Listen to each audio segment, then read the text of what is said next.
You know just how far the east is from the west, from one scarred hand to the other.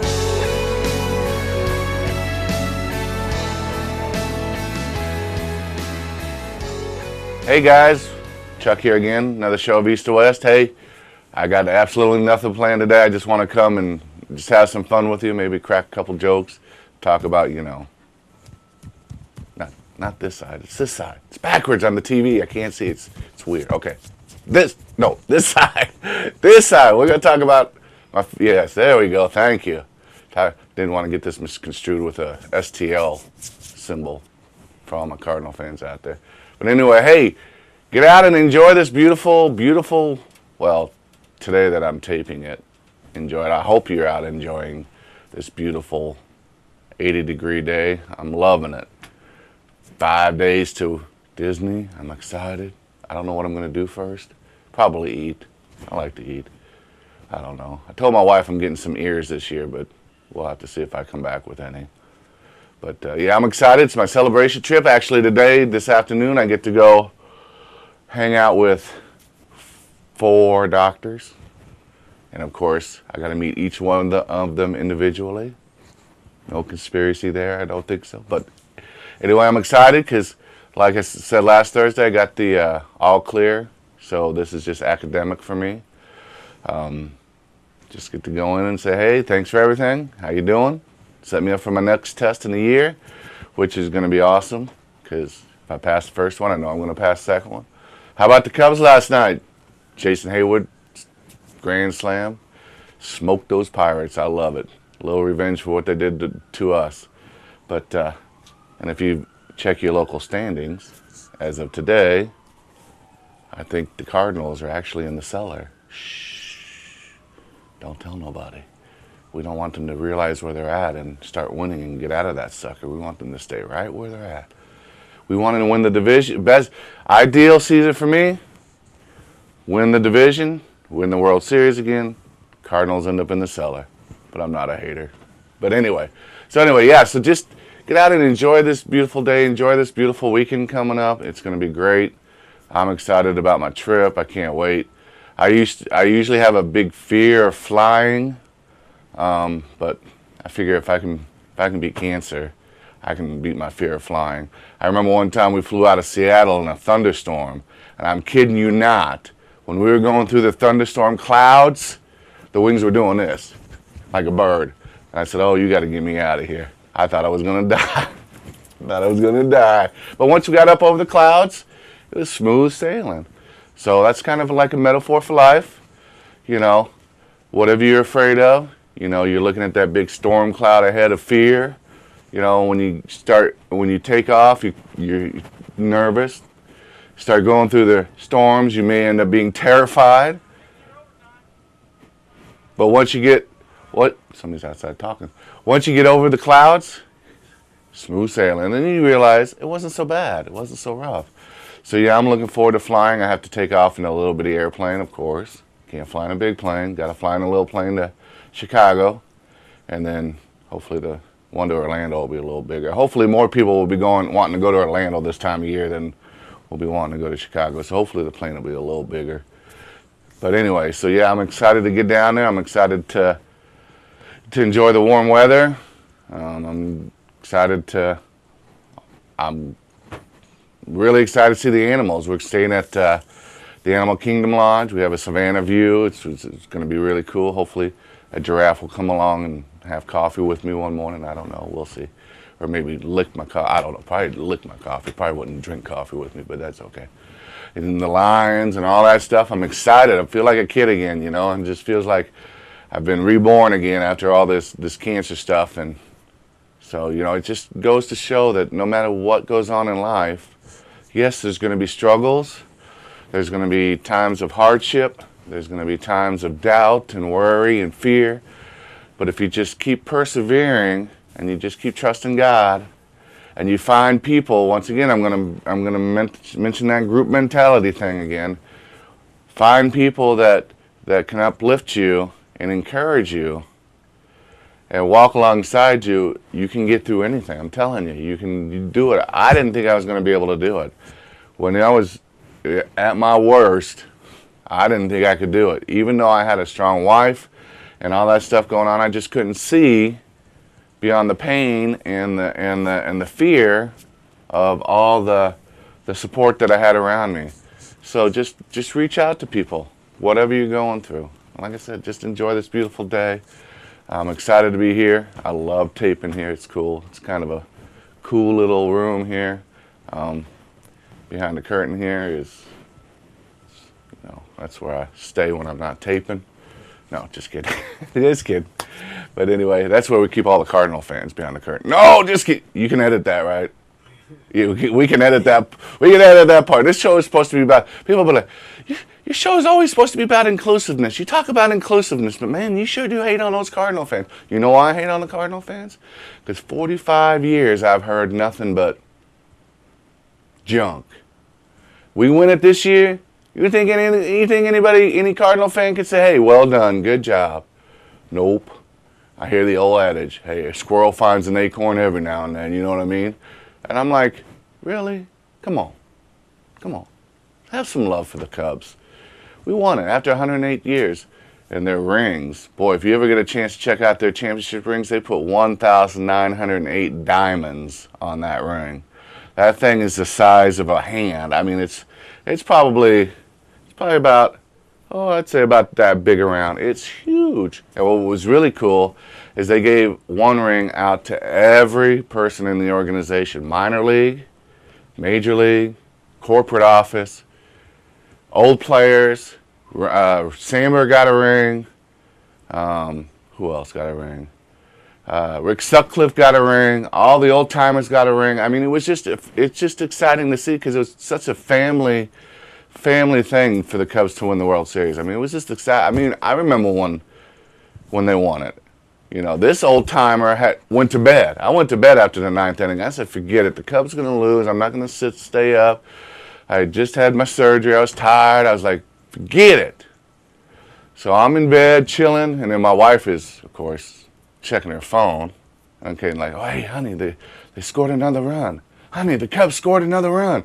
So, of course, I got to go upstairs and watch them win the World Series. And it was exciting because, I'd given up on them. Shh. We can edit that part too, right? We're going to edit that out, that I gave up on them because I never give up on my Cubbies. I remember the day, May 5th, 1975, I was a little 5-year-old, no 4-year-old. I was 4 at that time. And my dad said, hey, come here. I want to introduce you to the Cubs. Now, for 45 years, 44 years, I thought, man, what did this guy do to me? I mean, I'm rooting for these guys that have let me down. 84, 2003. I wasn't alive for the 69 mess, but then now I look from last year and I'm like, you know what, all that pain and hardship, and struggles was all worth it to see him win it, So the same thing with life. No matter how long it takes for your journey and life lets you down and beats you up and gets you so close to the end and you think, man, if that guy just hadn't have reached out and caught that ball, which he isn't. I'm going to set the record straight here on East to West right now at, what time is it? 11:06. Bartman did not cost the Cubs the shot at the World Series in 2003. They still had 6 outs to go to get out, and they still had Game 7 that they blew. So we got to get off the Bartman hate wagon. I heard they even offered Bartman a ring, but that's just speculation. I don't know if he'd take it. But you know what about Bartman? You know what? He's been offered hundreds of interviews. He's been offered hundreds of opportunities to talk about what happened to him. And you know what? He's turned them all down. He's never taken any money for anything. As you know what? It could have been any fan that was reaching out. And I just think the reaction of Moises Alou really actually just fired that all up. And it was, so you got to get off the Bartman hate train and just realize it wasn't him that cost us that in 2003. We still had Game 7 to win. We could have won Game 7 and moved on. But we blew Game 7. And Bartman wasn't even nowhere around. He wasn't even in the city. They ran him out. They published his name in the newspaper, his phone number, where he worked, his work fired him. I mean, it was just nuts. It was just insanity. So anyway, we'll get off of that kick for a little bit. But anyway, just, walk alongside somebody. God clearly, in the Bible, he talks about the Great Commission. And for those of you out there that don't know what that is, before Jesus went back up to heaven to be with God, he commissioned his disciples to go make other disciples. And baptizing them in the name of the Father, Son, and the Holy Spirit. Teaching them. He didn't just say, hey, go meet somebody, say a prayer, and then move along. He said, walk alongside them, raise them up, and to be strong so that they can go out and raise other people up to be, people of love and compassion and just fountains of water and light in the darkness, because there's so much darkness in the world. I mean, it's just very sad. I think of all the different situations we have going on and overseas and here in America and all that, and we can all agree that the world could use a little more light, no matter wherever that light comes from. We all need to just reach out. It's, I heard they were talking on the radio this morning about the women's homeless shelter here in Urbana closing because they don't have the money. The state and federal have cut money so much that they may have to close in June. The local family Christian bookstore closed. And it just now. This is the opinion of this host here, and not of UPTV. I want to make it very clear, but it breaks my heart that Barnes and Noble can thrive in this community, but these organizations and this bookstore here that tries to bring light to people and tries to bring hope to people are closing because they don't have the support necessary to take care of the women this shelter in Urbana took care of over 1,500 women who were either homeless or victims of domestic violence last year. 1,500 women that otherwise may not have had another place to go, another place for somebody to walk alongside with them in their time of need. And if that place closes, I don't know of too many other shelters that do what they do in this community. I could be wrong, but I've not heard of very many. So we got to I just implore you, if you're watching this, and you can help out and you can just walk alongside this organization and just help them to continue to minister to these women who so desperately need it. Domestic violence is no joke.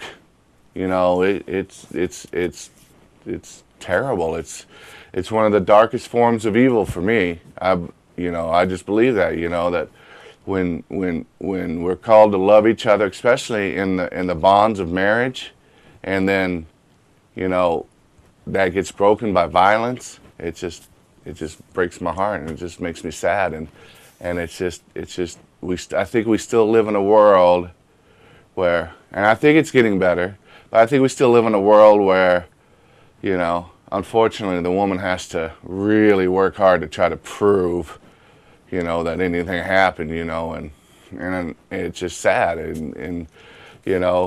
but I think we are getting better in that area. But anyway, that's just me. I'm getting off my soapbox now.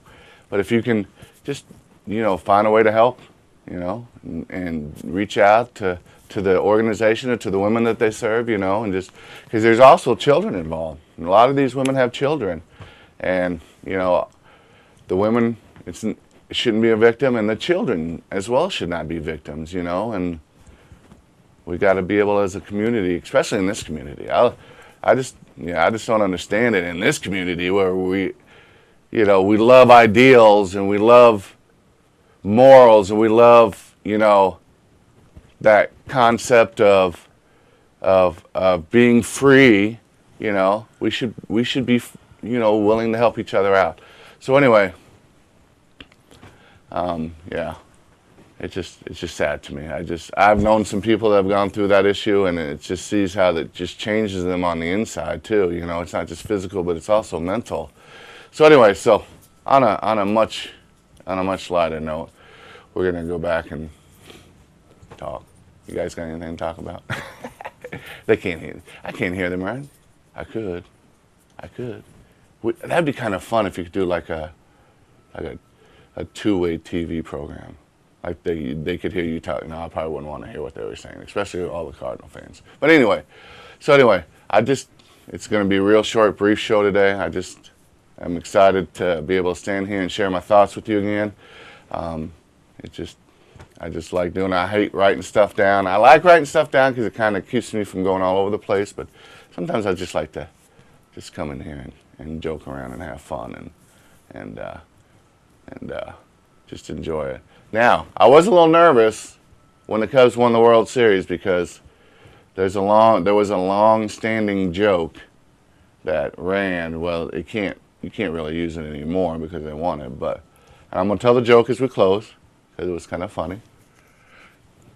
Back in 1908, when the Cubs won their second World Series in a row. Well, they called it championships back in the day.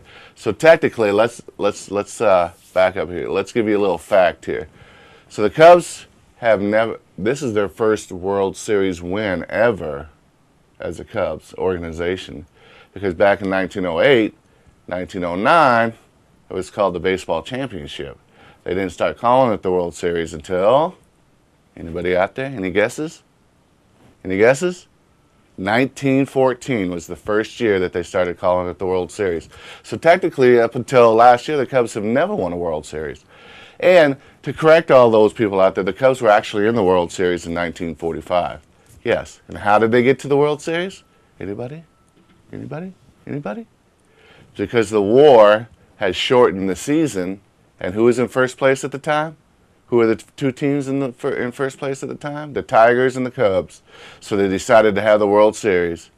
And we all know what happened in that series with the GOAT. Oh, you guys don't know about the GOAT.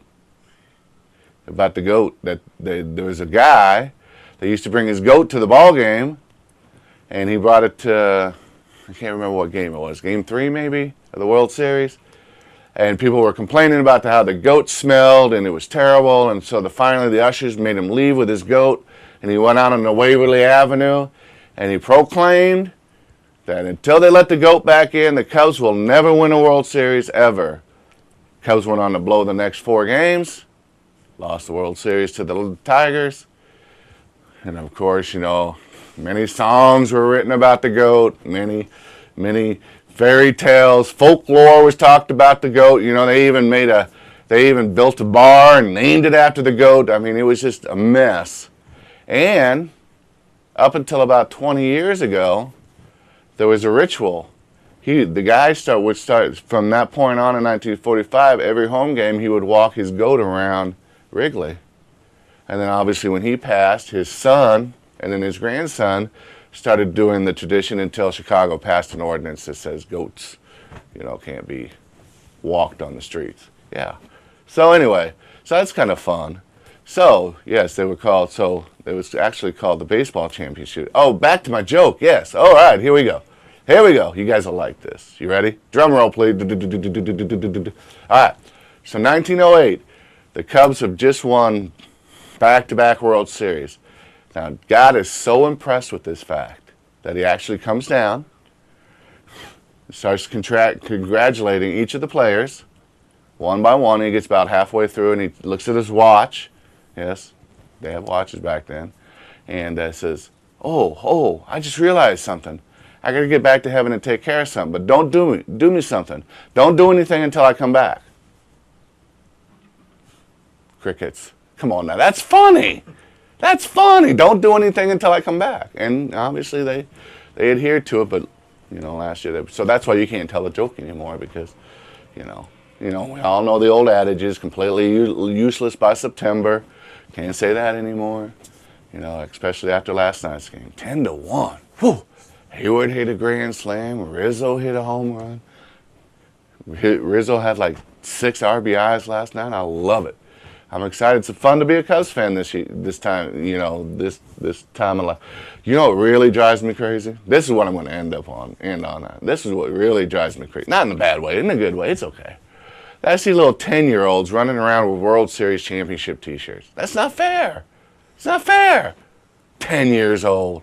and they've been a Cubs fan for 2 years and they get a T-shirt. I've been a Cubs fan for 45 years and I just now get my T-shirt. It's not fair. I think if you're a Cubs fan, no matter whether they're winning or not, you should have to wait at least 40 years before you can rightfully get a T-shirt. You got to earn it. You can't just jump on the bandwagon. You know, we went from a couple years ago when the sports announcers, it was Halloween. I remember this game distinctly. He said it was Halloween. He was making jokes. He said, "Hey, oh no, it wasn't Halloween. It was around the time of Halloween." And the guy said, "Hey, it looks like Halloween's come early." And the other guy says, "Why?" He said, "Because a lot of the fans are dressing up as seats." Okay, I'm crashing and burning here. See, this was my precursor. I was just trying to test this out to see if I should actually do stand-up comedy. But I'm obviously getting the vibe that I should stick to doing TV shows, and probably not even that. But that's okay. We're having fun. Who cares? So anyway, I'm going to close on that. I'm excited for my trip. I'm going to try to tape some shows down there so you guys can enjoy it a little bit with me. I want to bring you guys along with me. You guys walk this journey with me with your prayers and your thoughts, so I want you guys to be able to enjoy in the celebration, if only in spirit. So once again, get out and enjoy this beautiful weekend. It's supposed to be nice. We love you here at East to West. Remember what I always like to say. I say it on the radio. I always forget to say it here, but I want to start saying it here. I would like to close out the show by always just reminding you guys, make a stranger a friend, and don't make a friend a stranger. Until next week, have a good week. We love you here at East to West. You know just how far the east is from the west, from one scarred hand to the other.